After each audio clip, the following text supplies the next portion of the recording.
Amén y amén. Muy bien, hermanos, vamos a platicar un momento en esta tarde, hermanos. Quisiera tener una pequeña meditación, ¿no? Es algo sencillo, algo práctico, hermanos, de nuestra vida. Y es, como usted puede ver ahí, el tema es algo que a mí me llamó mucho la atención, hermanos, estudiando la palabra del Señor, buscando por ahí algunas espigas para poder preparar el trigo, ¿verdad? Y moler el trigo, preparar el pan, hermanos, y disfrutar de lo que Dios tiene para nosotros.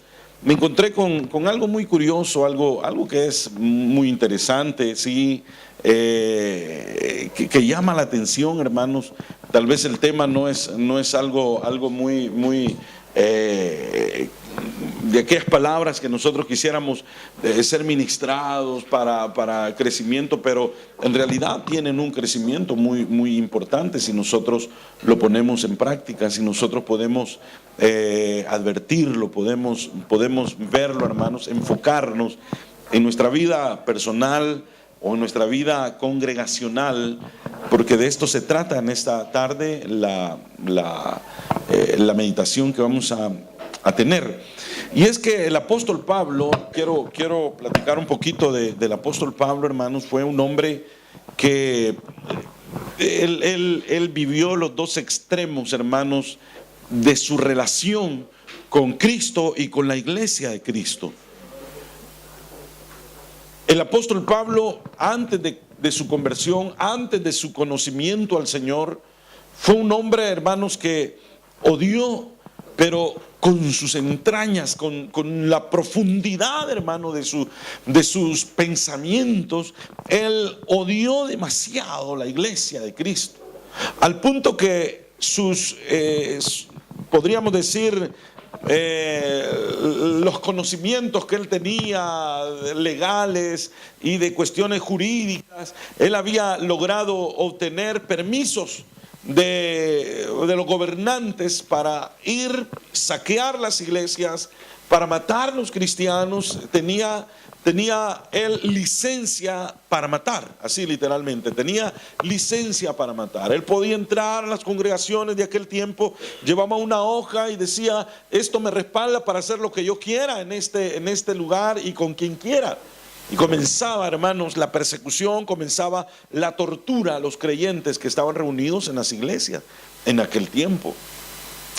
Y vamos a ir a Gálatas 4:19, porque Pablo, hermanos, así como odió tanto a la iglesia, cuando él fue convertido al Señor, la amó tanto, pero tanto, por eso le decía que de un extremo él pudo disfrutar, hermanos, el otro extremo. Si aquel extremo él lo vivió intensamente, creyendo que él hacía la voluntad de Dios, creyendo que él, hermano, estaba haciendo lo mejor para Dios. Eso era el problema, eso era lo más complicado, porque Pablo creía que él agradaba a Dios, matando cristianos, matando creyentes. Él creía que estaba ganando puntos con Dios, hermano.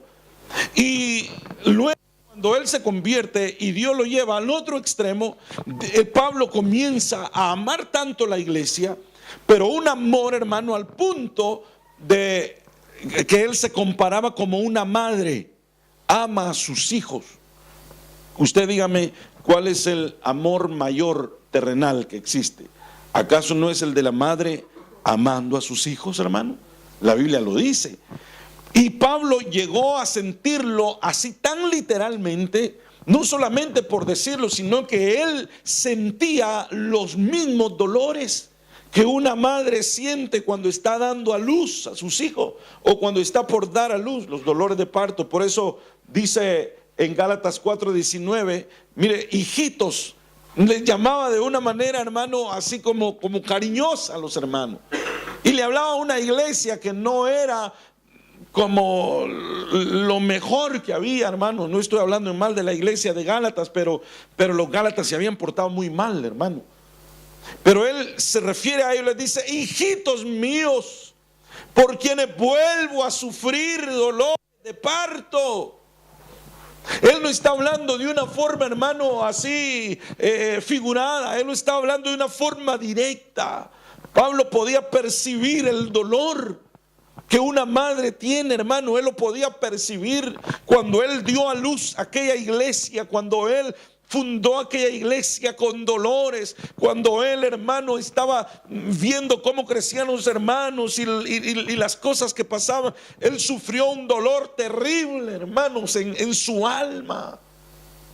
Dice Pablo ahí: hasta que Cristo sea formado en vosotros. Yo voy a tener esos dolores de parto hasta que Cristo sea formado en vosotros. Dice, me llama la atención que él dice: por quienes vuelvo a sufrir dolores de parto. ¿Verdad que los dolores de parto pues son una vez cuando se tiene a un bebé? Claro, si tuvo 10 hijos son 10 dolores de parto. Si tuvo 5 dolores de parto. Si tuvo solo un hijo fue solo un dolor de parto. ¿No es así, hermano? Pero la madre, cuando da a luz, tiene dolores de parto. El proceso es un dolor terrible. Pero cuando, aún la Biblia dice, cuando mira a su hijo, se olvida de los dolores y dice: valió la pena. No, y se le olvida todo lo que sufrió, se le olvida el llanto que hizo, se le olvida, hermano, todo lo que quizás hasta el escándalo que hizo, se le olvida todo, los gritos que se le olvidó todo en ese momento, y todo es risa, todo es alegría al ver la criatura que ahora tiene en su mano como su hijo, como la descendencia que Dios le ha dado. Pero Pablo tuvo eso. Estoy hablando espiritualmente, pero él lo volvió a tener. Nadie vuelve a tener dolores de parto, no es cierto, por el mismo hijo. Nadie, eso no es así. Lo tuvo, ahí se terminaron los dolores. Después vienen otro tipo de dolores, pero esos dolores se terminaron ahí, hermano. Pero Pablo dice: tuvo los dolores y bueno, creció los niños. Después volvió a tener mil dolores por aquellos hermanos. ¿Cómo así? Dice en el verso 20: quisiera estar con vosotros ahora mismo y cambiar de tono. Les estaba hablando, hermanos, de una manera suave: hijitos míos. Pero dice: quisiera llegar ahí y ya no usar ese tono, sino hablarles como se les tiene que hablar a ustedes. Así como un papá, ¿verdad? Un papá, una mamá no siempre: ay, mi hijito chulo, qué lindo, qué bonito. Ay, mi hijito lindo, qué bonito está. ¿Cómo se portó de mal? No, hay momentos en que hasta se cambia el tono, ¿verdad? Un padre, una madre, cuando está molesto y va a reclamar, va a llamar la atención, ya no le dice al niño, si se llama José Antonio, por ejemplo, le dice Chepis de cariño, ¿verdad? O Chepito, o Toñito. No, cuando esté enojada: José Antonio.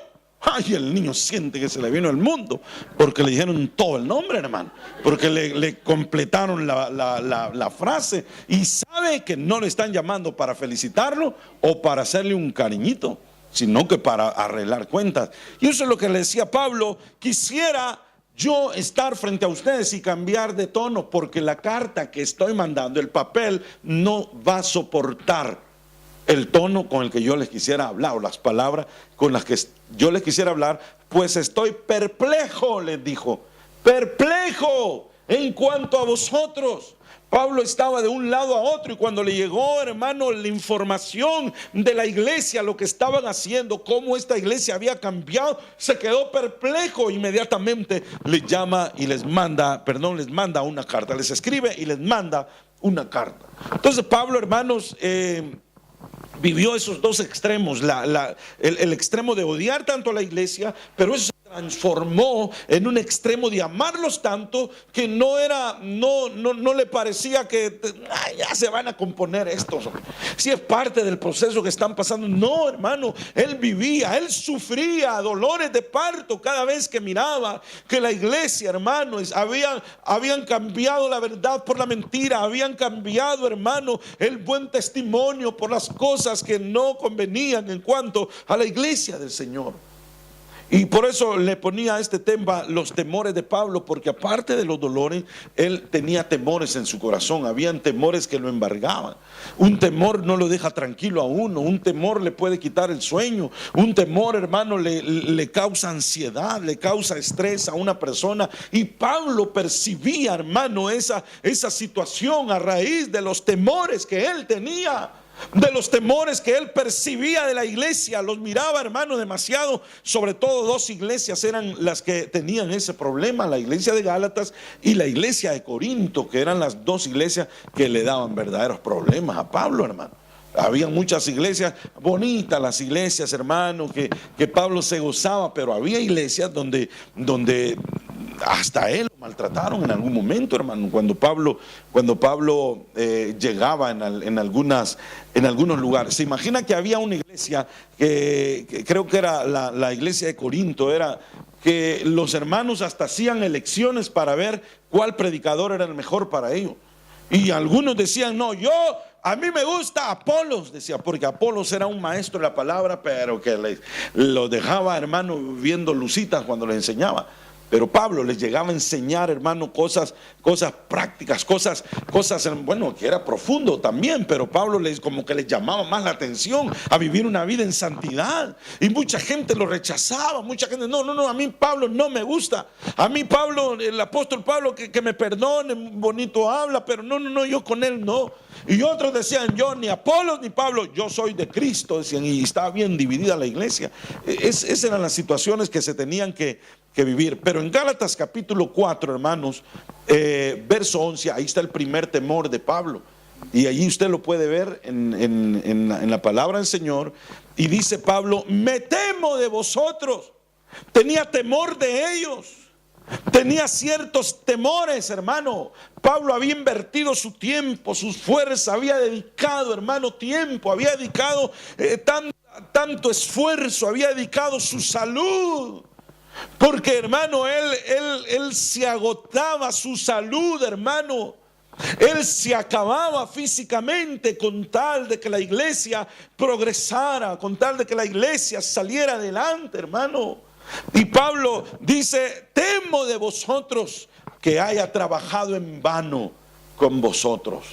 Ya era una iglesia formada, una iglesia grande, una iglesia muy adelantada, pero Pablo en determinado momento dijo: yo tengo temor de que todo el trabajo que haya hecho en vosotros quede en vano algún día. No lo tomen en cuenta, que ustedes echen a la borda lo que yo he trabajado, lo que yo he invertido por ustedes.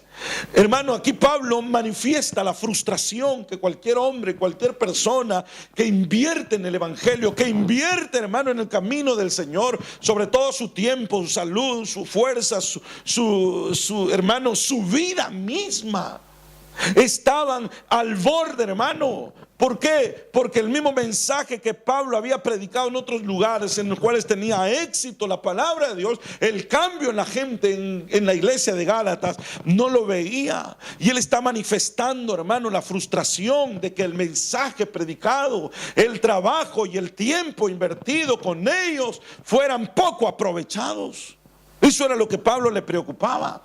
Y los calificaba así de personas desagradecidas con Dios, porque hermano, no le agradecían al Señor pues la oportunidad de que Él los había llamado. Por eso dice la Escritura en 2 Corintios 11:3, dice, o Efesios 5:15, dice la palabra: mirad pues con diligencias cómo andéis, no como necios, sino como sabios, aprovechando bien el tiempo, porque los días son malos. Les dice: miren, aprovechen bien el tiempo. Aunque esto, hermano, esto le ayudaba al apóstol Pablo para también avisarle a otros hermanos que estaban en la misma situación. Les decía: miren, ustedes tienen que hacer esto, tienen que aprovechar bien el tiempo.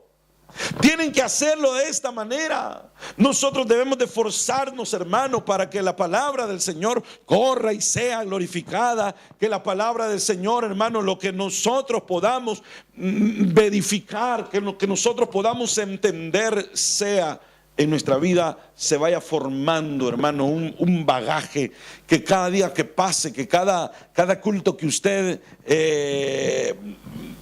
a estar en la casa del Señor, cada palabra que usted reciba, hermano, vaya haciendo un efecto en su vida, porque el Señor nos va a pedir cuenta a nosotros.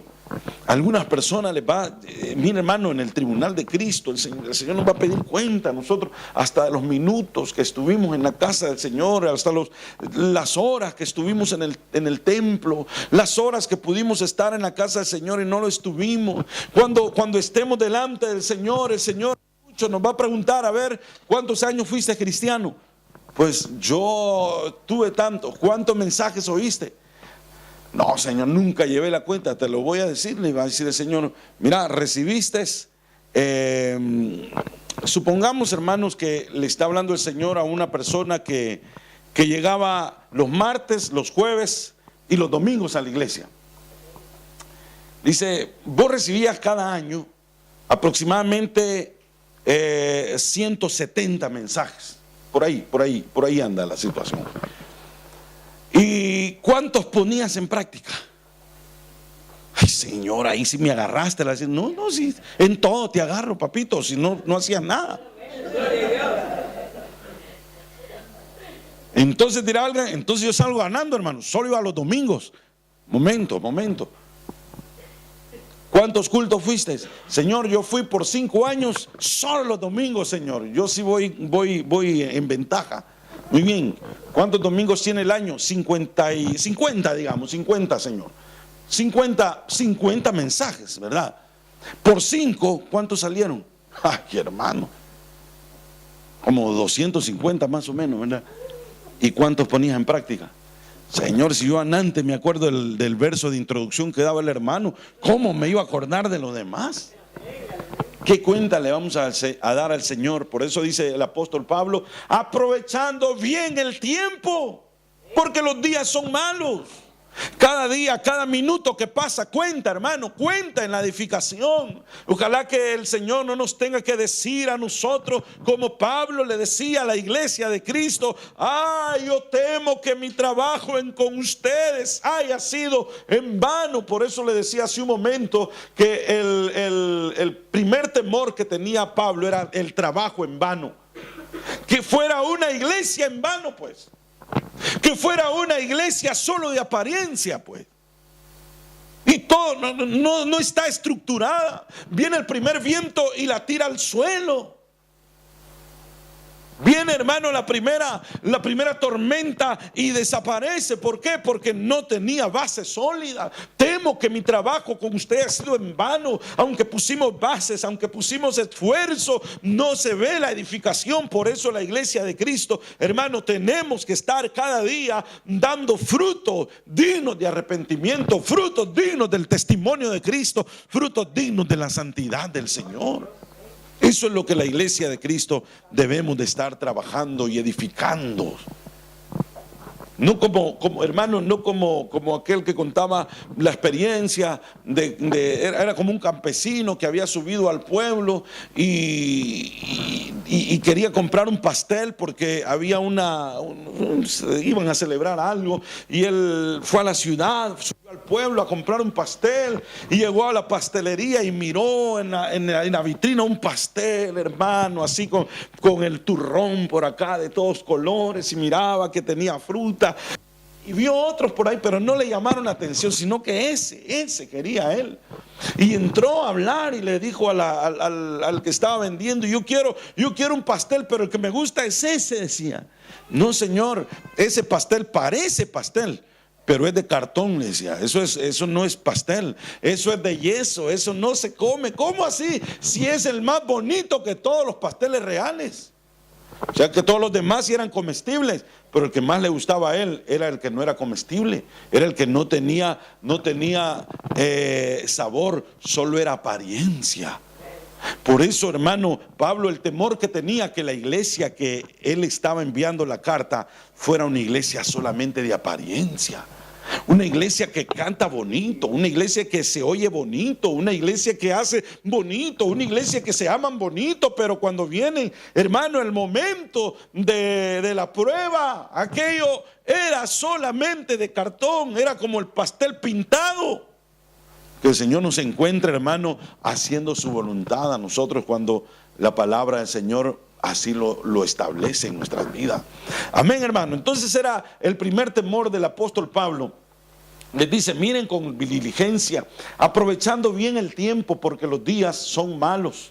Por tanto, no seáis insensatos, les decía, sino entendidos de cuál es la voluntad del Señor. Entonces, no conocer la voluntad del Señor en nuestra vida, eso es insensatez, hermano. No conocer la voluntad del Señor. Dice el capítulo 9, 27 de 1 Corintios, esa es una versión de la palabra, dice, sino que castigo mi cuerpo rebelde y lo esclavice, no sea que habiendo predicado a los otros, venga yo a ser reprobado. Hermano, eso es la peor frustración que le podía suceder a Pablo. Por eso él decía, yo castigo mi cuerpo. ¿Cómo castiga su cuerpo, hermano? Evitándole los deseos de la carne, porque el cuerpo, la carne, siempre está tratando de alimentarse con los deseos de la carne, los deseos mundanos. Pero Pablo dice, no, yo golpeo, yo castigo mi cuerpo, yo castigo mi vida y mi cuerpo rebelde, yo lo esclavizo a la voluntad del Señor. Porque no sea que habiendo yo predicado a los otros, siendo heraldo para otro, siendo el guía para otro, yo mismo venga a ser reprobado, yo mismo venga a ser deshecho, le decía el apóstol Pablo. En el verso 3 dice, pero temo que como la serpiente con su astucia engañó a Eva, vuestros sentidos, mire, este es otro temor que tenía Pablo. Yo temo. Y se lo dijo a la iglesia de Corinto. A la iglesia de los Gálatas les decía, yo tengo miedo de que ustedes sean una iglesia así solo de apariencia bonita. Yo tengo ese temor. Pero la iglesia de Corintios les decía, yo temo que la serpiente, así como engañó a Eva con astucia, vuestros sentidos sean de alguna manera extraviados, perdidos de la sincera fidelidad a Cristo.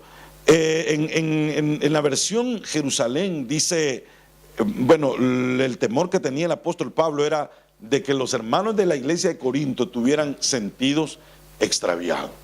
¿Qué quiere decir eso?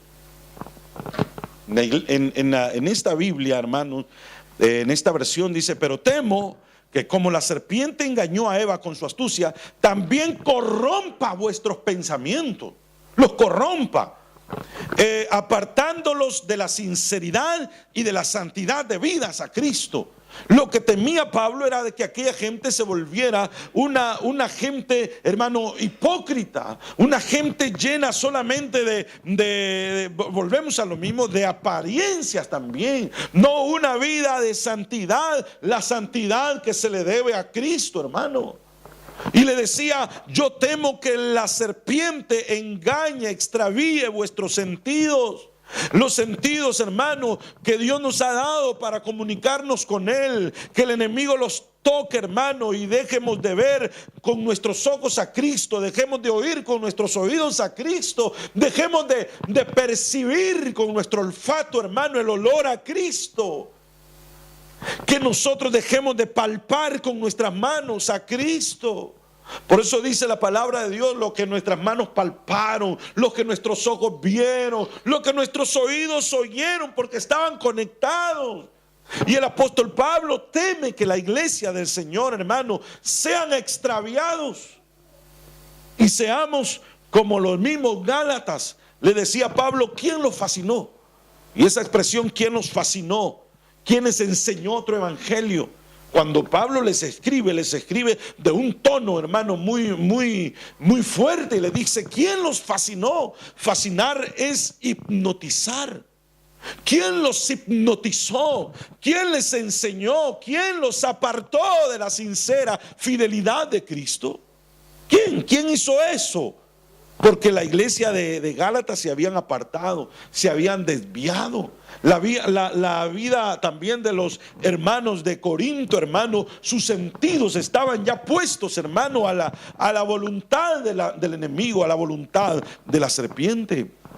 Por eso debemos de esforzarnos para que nuestros sentidos, hermano, todos nuestros sentidos no sean prestados en ningún momento a Satanás, ya que Satanás trabaja de una manera muy sutil, de una manera muy fina, hermano, a través de los sentidos, para llegar a la mente, para llegar al corazón. Los sentidos Dios nos dejó para comunicarnos con Él, pero por eso Satanás lanza, hermano, dardos a los sentidos para llegar al corazón del cristiano. Por eso los sentidos son el objetivo de Satanás, hermano, para nuestras almas, son el objetivo. Quien haya sido engañado por Satanás ha dado el trono de su corazón al enemigo. Sí, eso es lo que sucede. Y después uno pregunta, yo no sé qué me pasa, hermano. ¿Por qué me siento frío? ¿Por qué no siento ganas de ir a la iglesia? ¿Por qué no siento ganas de alabar a Dios? ¿Por qué no siento nada de ganas de leer su palabra? ¿No será que el enemigo extravió nuestros sentidos, hermano? Por eso dice la palabra del Señor un poquito más adelante en Corintios, 1 Corintios, versos 12, 20, dice: pues me temo que cuando llegue no os halle tales como quiero, y yo sea hallado entre vosotros cual no queréis. Pablo, hermano, tenía ese temor también, Pablo. Y dice este tercer temor de que ellos tuvieran vida desordenada. Mire que eran varios los temores que tenía Pablo, hermano. Y uno puede creer, no, él andaba fundando iglesia aquí para allá y ahí dejaba que la iglesia saliera adelante. No, él cuando retornaba a su lugar, hermano, él llevaba una carga en su corazón, llevaba una carga profunda. Y le escribe a los corintios de nuevo y les dice: yo me temo que cuando llegue, les dice, no os halle tales como quiero. Mira, hermano, que no estos no son los hijos que yo dejé, están totalmente cambiados.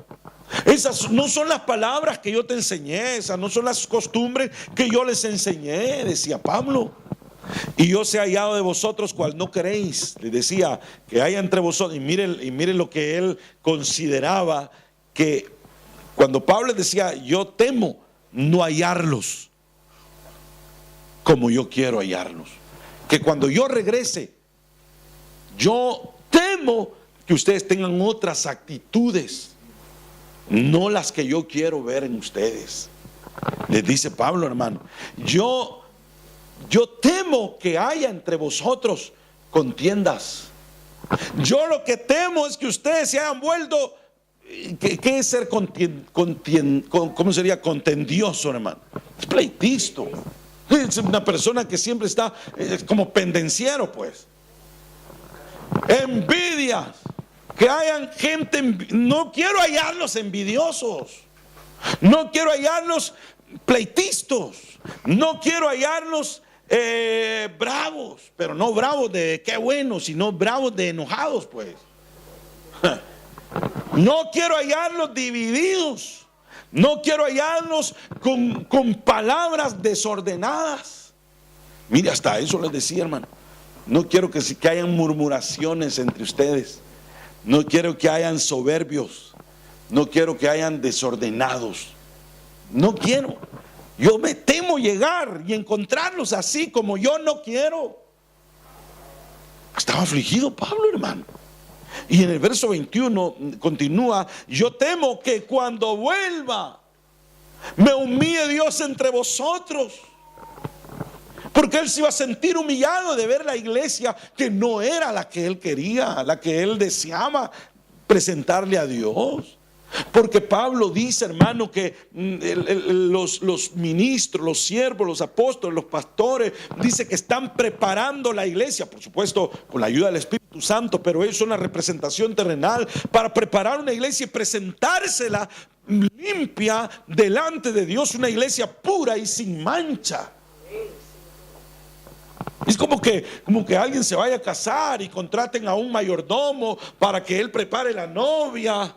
Pero el mayordomo bien descuidado, en camino a la iglesia, en camino al lugar donde se van a casar, pues el mayordomo va y como no es muy así de carácter, ¿verdad? A la muchacha se le antojó comerse una minuta que estaban vendiendo por ahí con salsa rosada, no sé qué cosa. Y dice, mire, yo quiero de eso, con su vestido blanco y como el mayordomo, es así bien, está bueno, compremos, le compra su minuta así, hermano, hasta con cosas como como con miel de ¿qué era? Como jalea de tamarindo, y hasta se cae en la gotita, ¿verdad? Y la novia va comiéndose aquello, y cuando siente un montón de gotas le han caído en el... Y todo el maquillaje que llevaba se lo limpiaba así, hermano.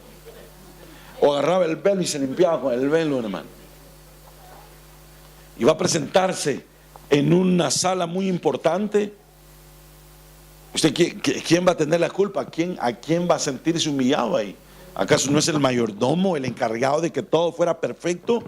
Pablo, hermano, se sentía mal, decía, yo no quiero que Dios me avergüence en medio de ustedes, y quizás tenga que llorar por muchos de los que antes han pecado y no se han arrepentido. Que la palabra que les he hablado no les haya causado en ustedes ni el mínimo deseo de arrepentirse de los pecados, de la inmundicia, de la fornicación y lascivia que han cometido. No los estaba incriminando por aquello, sino que por no haberse limpiado y no haberse arrepentido, sino se habían acostumbrado a vivir así, hermano, una vida indecente delante de Dios, una vida sin santidad delante de Dios. Esta versión dice la palabra, en esta versión, me da miedo pensar que cuando vaya a visitarlo no los encuentre como yo quisiera, y que tampoco yo resulte ser lo que ustedes esperan. Yo temo, porque lo iban a ver a él del carácter que se le iba a salir, hermano. Tengo miedo de encontrarlos peleándose. Mira, aquí les di un poquito más claro. O envidiándose, o enojados unos contra otros, o que resulten ser egoístas, chismosos. Esa es la versión, se llama Biblia de lenguaje sencillo, si se lo digo. Y bien sencillo es el lenguaje, ¿verdad? Tan sencillo que se entiende bien, hermano. Bien se entiende. Tengo miedo de encontrarlos peleándose.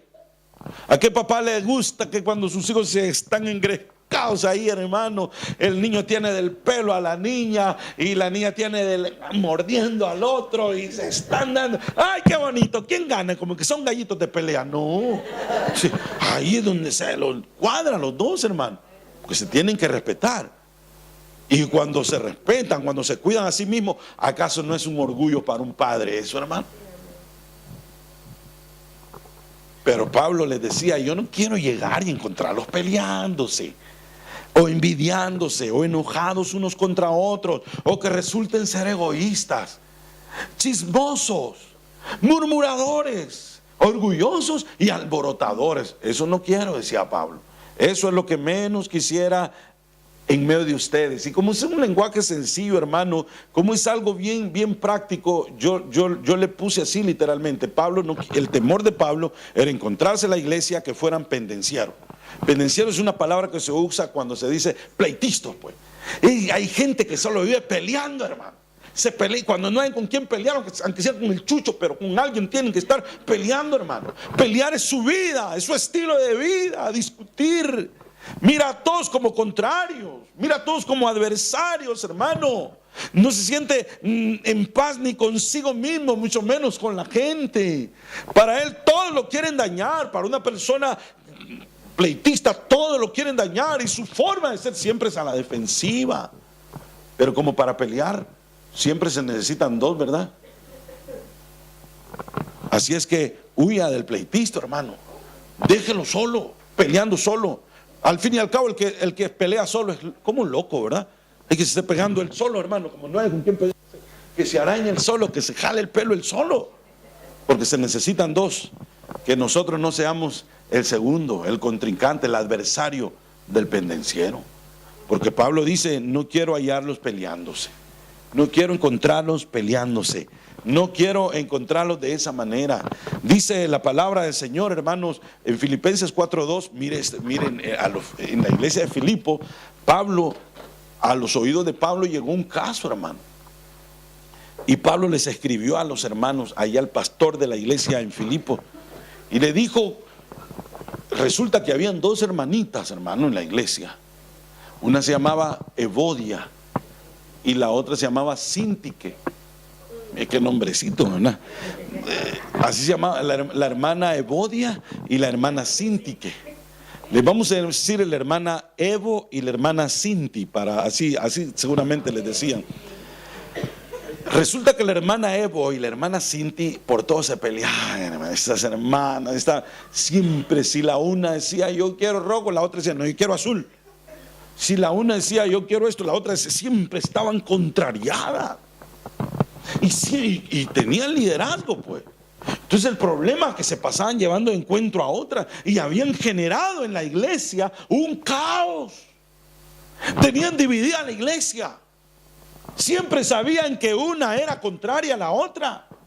Eran tremendas, al punto que el apóstol Pablo tuvo que dejar sus grandes ocupaciones, sus viajes y sus fundaciones de iglesia, cuando él les tiene que con su puño y letra escribirle a la hermana que ya no le hacían caso al pastor de la iglesia de Filipo. Le mandó el apóstol Pablo y les dice: yo ruego a Evodia y a Sintique que sean de un mismo sentir en el Señor. Ya dejen de cuento, dejen de estar peleándose. Miren, hermano, el apóstol Pablo les tuvo que decir: dejen de estar contrariándose. Le dice en esta versión: le ruego a Evodia y a Sintique que se pongan de acuerdo, pues las dos son cristianas y actúen como cristianas. Era claro, hermano. Pablo era así como bien claro. Las dos son cristianas, entonces actúen como cristianas. Porque el cristianismo, el evangelio, se nos debe de notar en todas las áreas de nuestra vida, hermano. Como la iglesia en Antioquía, que dice que se parecían tanto a Cristo que les pusieron cristianos. De ahí surge la palabra cristiano de la iglesia de Antioquía. Entonces Pablo les ruega, les pide a las hermanas que, hermano, sean de un mismo sentir. Pero Pablo les dice también a los hermanos de la iglesia de Corinto: yo no quiero encontrarlos envidiosos, no quiero encontrarlos así con envidia, envidiándose unos con otros. Hermano, ¿pero qué es la envidia? La envidia es un sentimiento de los peores que existe en el ser humano, hermano. La Biblia así lo dice. Dice algún versículo por aquí, mire: el corazón apacible es vida de la carne, es vida, mas la envidia es carcoma de los huesos. Una persona que tiene envidia, hermano, es una persona infeliz, hermano. Es una persona que no tiene alegría. La envidia le está carcomiendo los huesos. Espiritualmente esa persona no tiene vida. La envidia es terrible. Eso no está en la Biblia, pero yo me recuerdo que allá había en los buses, los buceros solían ponerle a los buses calcomanía, ¿verdad? De cosas que les ponían, algún dicho popular por ahí, cuestiones. Pero por ejemplo decía: dichoso Adán que no tuvo suegra, dice, o cosas así por el estilo, que los señores ahí le ponían. Pero a mí me llamó la atención uno que decía: la envidia es peor que el hambre. Y es cierto, hermano. Aunque la Biblia dice que la envidia es carcoma, destruye los huesos. ¿Y qué son los huesos para un ser humano? ¿Acaso no es la estructura que le da solidez, hermano, para mantenerlo en pie? Entonces quiere decir que la envidia está destruyendo personas, porque por dentro, hermano, se están carcomiendo. Y eso es lo que les decía Pablo: no quiero llegar a encontrarlos envidiándose unos con otros, porque la envidia es terrible. Mire lo que dice Eclesiastés 4:4: he visto asimismo que todo trabajo y toda excelencia de obras despierta la envidia del hombre contra su prójimo. También esto es vanidad y aflicción de espíritu. Entonces la envidia va más allá que carcoma de hueso, es aflicción de espíritu. ¿Y qué es la envidia? Todo esto, pues la envidia, hermano, es un sentimiento de... Se lo voy a explicar mejor con aquel dicho que tal vez usted ya lo recuerda: nadie ve ojitos bonitos en cara ajena, decía la gente de antes. También la gente de antes decía: en plato ajeno la porción se ve más grande, decía la gente. Y es cierto, uno siempre va viendo, ¿y por qué que le pusieron más? ¿Y por qué tal cosa? ¿Y por qué esto? La envidia. No, tiene que ser, hermano, lo que Dios le ha dado a uno, alegrarse con lo que uno tiene. Por eso muchos caen en aflicción y lazo, dice la palabra, porque quieren parecerse a los demás, quieren tener lo que tienen los demás, quieren andar como hacen los demás. A su tiempo Dios le va a dar lo que usted pueda administrar, hermano. Porque a veces envidian cosas materiales, a veces envidian ministerios, privilegios, cosas espirituales, se envidian hasta dones, hermano. Y eso es terrible, terrible, muy terrible, porque dice que eso es aflicción de espíritu. La envidia derriba a cualquier hermano y lo hace una persona miserable por dentro. Siempre está buscando, como dicen, el pelo en la sopa del ajeno, pues.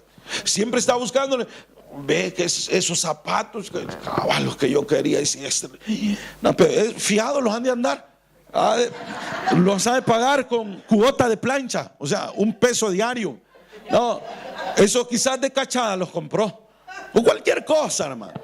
A mí me quedarían bonitos, a ese ni le lucen. No, hermano, esa es la envidia, destruye a una persona, derriba a una persona, lo hace una persona miserable, lo hace una persona infeliz, porque nunca está contento con lo que tiene.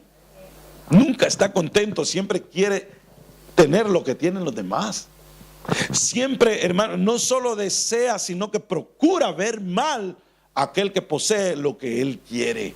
Eso es la envidia. Y Eclesiastés lo dice, que él ha visto que todo trabajo bueno y excelencia de obra despierta la envidia de los demás. Entonces, si usted se siente envidiado por algo, sepa que está haciendo una excelencia de obras y está haciendo un buen trabajo. Por eso se levanta cualquier situación en contra. Usted puede ser en el trabajo, en cualquier situación, hermano. Pero Pablo eso les decía, yo temo encontrarlos con envidias, porque las envidias destruyen. La envidia derriba a una persona, le carcome los huesos. Veamos un poquito más. Dice a Pablo también, no quiero llegar a encontrarlos enojados unos con otros. Yo le dije que este mensaje era bien práctico, hermano. Tal vez aquí no está sucediendo, pero en otros lados sucede. Y quién mejor saberlo, ¿verdad? Para que no nos pase a nosotros, hermano. Aleluya. Enojados unos con otros. ¿Usted ha conocido gente que se enoja fácilmente con otros? Un cristiano ya no puede decir, hermano, yo no le hablo a fulano, o estoy enojado con fulano, sutano, o decir, este me cae mal, o aquel me cae mal, ese hermano me cae mal. Yo me recuerdo una persona hace muchos años en otro lugar, hermano, del planeta Tierra, para que usted no tenga pistas de dónde. Pero llegaba un hermano, dice hermano que había un hermano que habían 2 bloques de sillas en la iglesia y el hermano entraba. Era hermano o hermana, yo solo voy a decir una persona, entraba y él tenía rencores con otra, tenía una enemistad con otra persona. Y cuando entraba se ponía así. Ya está, entonces me voy para el otro lado. Y se iba para el otro. Y aquel cantaba así bien alegre a Dios, y aquel cantaba alegremente a Dios, hermano. Y siempre se evitaban porque los dos tenían choque. Y cuando el otro entraba también, decían, como ya se sabían los lugares donde se hacía. Usted se ha fijado, hermano, en las iglesias, que la gente tiene ya un lugar cabal, que hasta la forma la silla tiene de uno, hermano. Solo en esa se sienta. Cabal siempre busca ese lugar, como que ya para uno es estratégico, ¿verdad? Por alguna razón. Pero el hermano siempre se buscaba, ya está el hermano, yo me voy para el otro lado. Yo me pregunto, ¿y en el cielo cómo irán a hacer? Si se llegaran a ser salvos los dos. Señor, ¿ha venido fulano? Sí, no, yo me voy para el otro lado, Señor, yo aquí no me quedo con ese. Y se irían para el otro. Capaz, hermano, capaz, el rencor es tanto. Bueno, aunque dice la Biblia que en la iglesia no entrarán rencorosos, ¿verdad? Así es que los dos se van a ir para el mismo, y allá se van a estar juntitos, hermano. Y ahí el peor castigo va a ser que los dejen en la misma paila, los dos, hermanos, por siempre. Aguantándose por la eternidad, por no arreglarse y dejar de andar peleando en la tierra. Pero eso, como le dije, por otro lado, hermano. Por otro lado. Entonces, hermano, no se puede vivir de esa manera. No se, en la iglesia no puede haber gente enojada unos con otros. Por eso la Biblia nos da salvoconductos. Dice, arréglate con tu hermano, ve y pide perdón. Es que él fue el que me ha ofendido. Pues hay que aprovechar la oportunidad y demostrar, hermano, que tenemos la palabra de Cristo morando abundantemente en nosotros. Por eso, hermano, el amor de Cristo debe de soportar, debe de prevalecer, soportar cualquier tipo de ofensa. No quiero encontrarlos enojados unos con otros, decía el apóstol Pablo. Por eso en el capítulo 4, verso 31 de Efesios, dice, quítense de vosotros toda amargura, enojo. No es que Dios así me hizo. No, Dios no hizo enojado a nadie, hermano. De verdad, eso sí se lo aseguro. Porque ¿cómo nos va a decir Él mismo, no sean enojados, cuando Él nos ha hecho así? ¿Cómo Dios me va a decir, mira, ¿por qué no sos colocho, hombre? Si Dios me hizo así a mí, hermano, ¿cómo me va a pedir cuenta de lo que no me ha hecho Él? Así, ¿cómo nos va a pedir cuenta el Señor a nosotros? Porque sos tan bravo. No, es que tú así me hiciste, Señor. No te hice así. Por eso quítense de vosotros toda amargura, todo enojo, ira, gritería y maledicencia y toda malicia, dice la palabra del Señor, hermano. Por eso nosotros tenemos que ser edificados. Colosenses capítulo 3, verso 8, dice, pero ahora dejad también vosotros todas estas cosas, ira, enojo. Ya ve que ahí la palabra enojo, el enojo, es que estoy enojado, es que estoy, hermano, y siempre vamos nosotros aumentando aquello en el fondo de nuestro corazón. Pero ya vamos terminando, Veamos qué más. Eso lo dijo Pablo, también no quiero que sean egoístas, es decir, que hayan ese tipo de separaciones, porque el egoísmo, eso es lo que hace. Es doloroso para Dios, hermano, ver que haya egoísmo en la iglesia, porque una iglesia dividida es una iglesia vencida, hermano. Una iglesia que es vencida fácilmente. Por eso insta en la palabra del Señor a buscar la unidad. Busquen la unidad. El vínculo perfecto es el amor, dice la palabra del Señor. El amor es el vínculo perfecto. Porque pueden haber otros vínculos, hermano. Pueden haber otros vínculos, por decir algo, hermano. Yo siento que estamos muy separados, necesitamos hacer algo. Vamos, hermanos, a jugar fútbol, pues. Vamos a jugar fútbol y sobre todo los hombres. ¿Y a qué hombre no le gusta jugar fútbol? Puede decir, vamos, y eso nos va a tener siempre unidos. Todas las tardes, todas las noches, en el verano, ya va a haber unidad. Pero ¿cuál es el vínculo de esa unidad? No es el fútbol.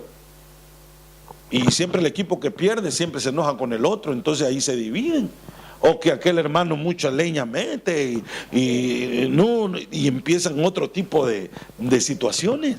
Cuando la palabra del Señor nos dice que el vínculo perfecto, es decir, la cadena que los une, sea el amor perfecto. El amor, la unidad en el Señor, la unidad en el Espíritu de Dios. Pueden haber, hermano, en el egoísmo no puede haber así siempre como grupitos divididos, porque esos grupitos son presas de Satanás. Y por eso esa iglesia siempre sucumbe ante los ataques del enemigo. Siempre cae, hermano, y después se pregunta a uno, no sé qué me pasa, cuando hay cosas que solamente Dios las conoce dentro de nosotros. Mire lo que dice 1 Corintios 10:24, que nadie busque sus propios intereses, sino los del prójimo. El egoísmo es aquel que siempre nos hace ver, hermano, por nosotros mismos. Que estamos en una iglesia y siempre preguntamos, pero ¿qué puede hacer la iglesia? ¿Qué hace conmigo? Hermano, venga, tenemos este proyecto, ¿y yo qué gano? ¿Y yo qué salgo ganando? ¿Y yo qué voy a obtener? Pues lo que va a obtener la satisfacción de estar sirviendo a Dios, hermano. Si la iglesia de Cristo es para servir a Dios, para servir al prójimo también. Vamos a ver un poquito más adelante. Mira, esta sí está un poquito dura, hermano. ¿Por qué la metió Pablo? Bueno, yo solo voy a ser portavoz de él, hermano. Yo solamente voy a ser portavoz de él. Ay, hermano, el chisme y los chismosos. Yo, para evitar hablar yo mismo, mejor me fui al diccionario en esta. Si usted se fija, no le he dado cuestiones del diccionario, pero para el chisme sí, hermano, para los chismosos. Dice que el chismoso es una persona que habla o cuenta a alguien acerca de secretos o cosas de otras personas. No necesariamente mentiras, pueden ser verdades. Pero cuando uno anda trasladando una cosa, mire, ya se dio cuenta del hermano. Ay, sí, mire, es para que oremos, hermano. Yo le voy a contar todo para que oremos. O siéntese, agarra, y hasta agarra, hermano, puesto ahí, hasta se acomoda. Eso es ser chismoso, hermano. Así dice el diccionario. Pregúntele a la Real Academia Española por qué pusieron eso. Dice que es persona que habla o cuenta a alguien acerca de secretos o cosas de otras personas. Dice también que es una persona que se entromete en un tema que no es de su incumbencia. Persona que se da a la tarea de propagar rumores. Ya oyó lo que dicen, que andan diciendo que dijeron. Mire, yo le voy a explicar bien ese trabalengua. Y hermano, ¿usted se recuerda de las 10 vírgenes? Dice que cada una llevaba su propia lámpara. Cada una le entregaron una lámpara y ellas se ocuparon de su lámpara. Y la lámpara quiere decir su vida. Dios nos ha entregado a cada uno nuestra propia vida para que nos ocupemos de nuestra propia vida. La vida del hermano, hermano, que Él la lleve. Si Dios nos dio, hermanos, hizo a nosotros al punto, hermano, de poder llevar nuestras propias cargas. Pero si yo llevo la carga de mi hermano, la del otro, la vida de todos, yo me voy a, hermano, me voy a estar haciendo pedazos. Si a duras penas puedo con la mía, ¿cómo voy a llevar la de los demás, hermano? A menos que usted sea una persona que Dios ha puesto para dirigir a otros, pues como una congregación o algo por el estilo. Pero muchas veces nosotros, hermanos, llevamos la vida de tanta y estamos estresados, estamos, hermanos, ya no sabemos qué dice. Yo no sé qué me pasa, me pasa esto, me pasa lo otro. Es eso, hermano, estamos ocupándonos a veces de la vida de los demás. Yo sabía que no iban a ver amén, estaba consciente de eso. Pero mejor me tomo un traguito de té para que poder seguir libremente. Mire, hermano, tan chismoso es el que habla como el que oye. Eso sí es definitivo, hermano. Porque si no hubiera gente que le gusta oír, no hubiera gente que le guste hablar. No, yo no soy chismoso, yo solo oigo, hermano. Yo solamente analizo, escudriño profundamente lo que me sale. No, hermano, no es así. Siempre hay el hombre viejo siempre quiere saber algo de los demás.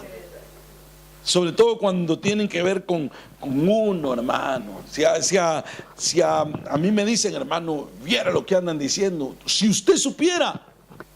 Gracias a Dios que no sé, le digo, porque si supieras, estaría enfermo, estuviera allá. Mejor no saber. Mejor no saber lo que andan diciendo de usted, hermano, y usted va a estar mejor, más tranquilo, más en paz, pues.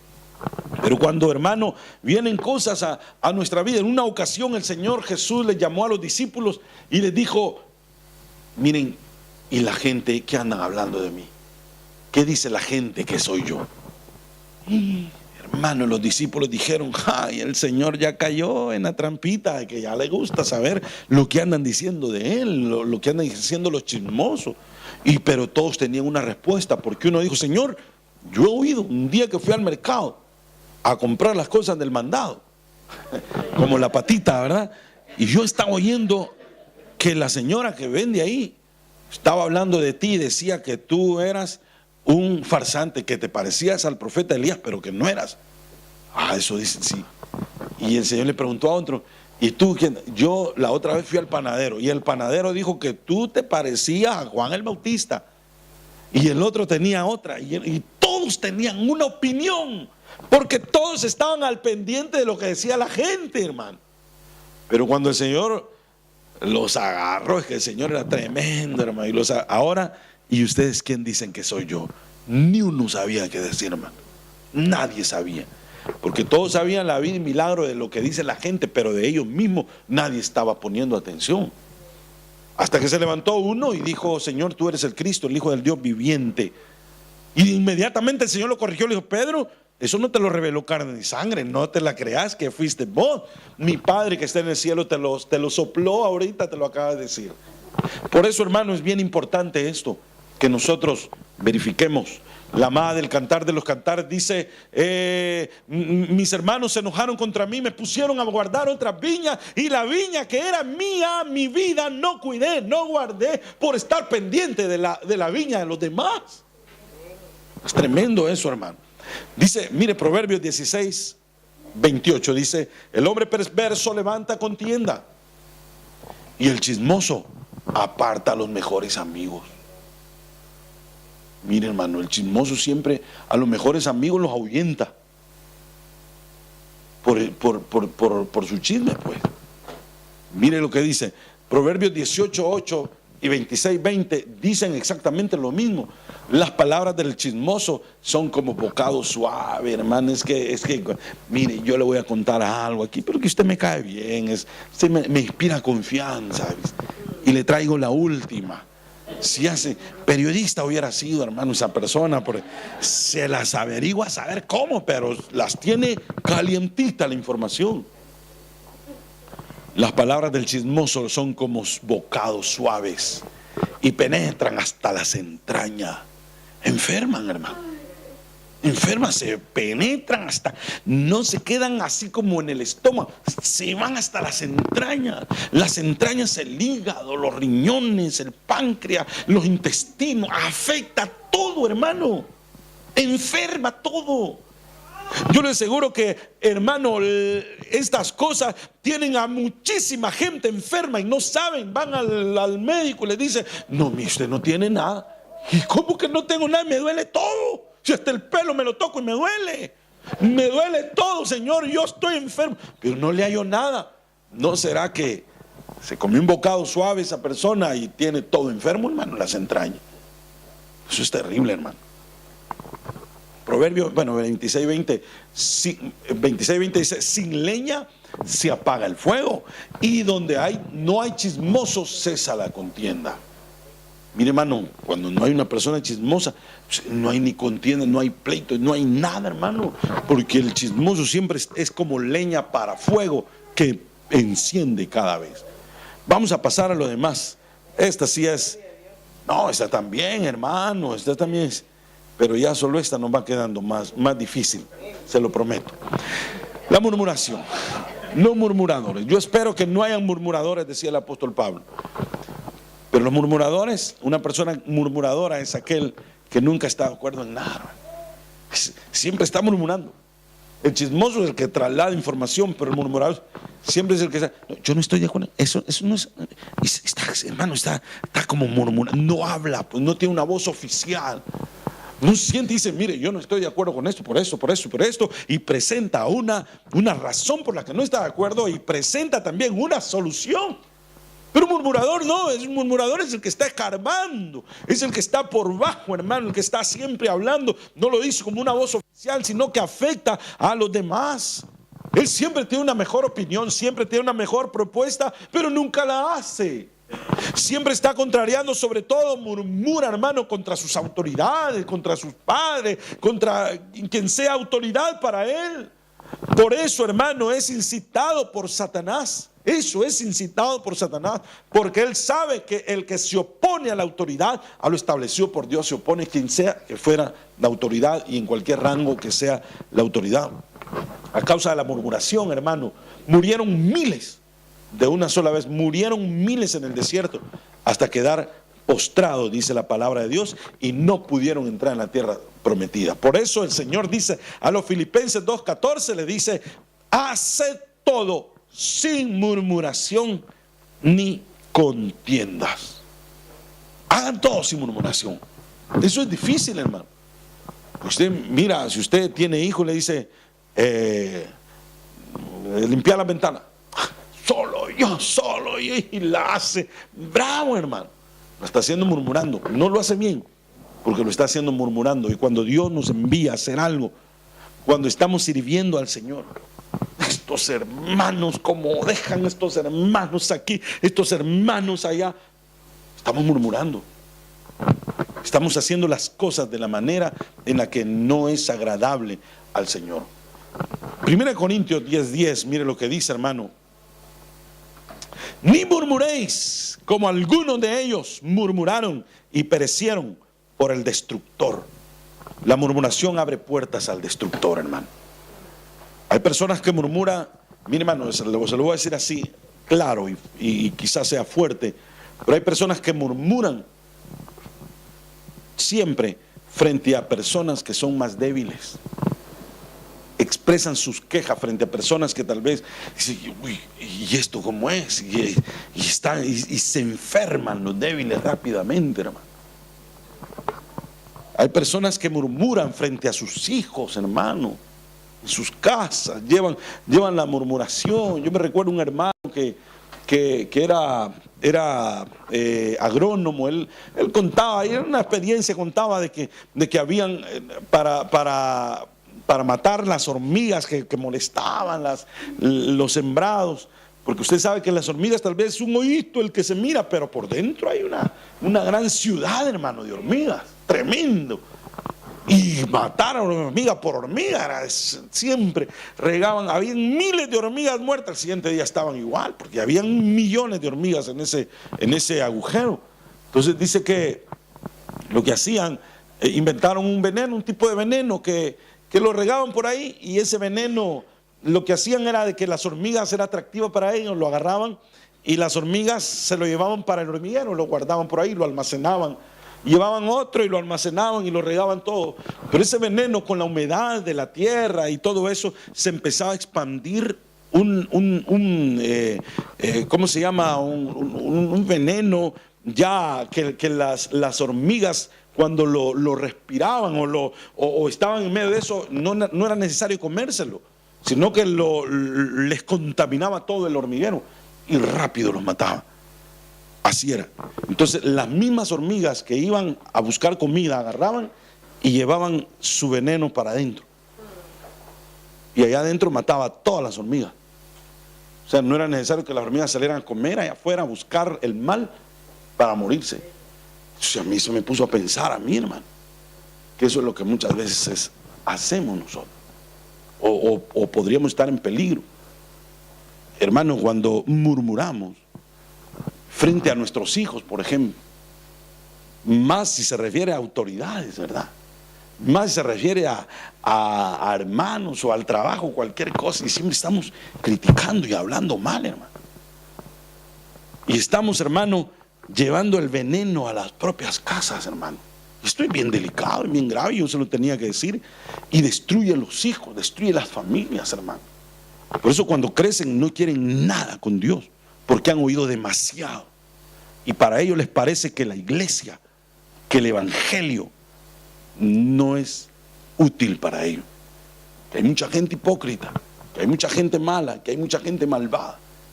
Y después yo he escuchado padres de familia, yo, hermano, el Señor me permitió estar ya 20 y pico de años en este trabajo. Se han acercado padres de familia y me han dicho a mí, hermano, yo no sé por qué mi hijo, si nació en el evangelio, creció, usted lo bautizó, y hoy no quiere nada con Dios. ¿No será, hermano, que fueron de alguna manera contaminados? Porque uno habla muy, hermano, si uno tiene que desahogar, tiene que hacerlo por los medios legales, no contaminar a los hijos, hermano. Esto es bien delicado, es bien fuerte. Esto es algo bien delicado, hermano, que lo tenemos que aclarar nosotros, para que el enemigo no entre a nuestras casas, el enemigo no destruya nuestras casas. Y por último, veamos esta parte. Dice, no quiero hallar a los orgullosos. Bueno, de aquí hemos hablado muchas veces, pero porque dice la Biblia, altivez de ojos y orgullo de corazón y pensamiento de impío son pecado. Muchas veces uno cree que el orgullo, hermano, no es que yo así soy, hermano, soy vanidoso. Mira, una cosa es ser vanidoso y otra cosa es ser orgulloso. Porque el orgullo no quiere decir, hermano, que anda en el mejor carro del año.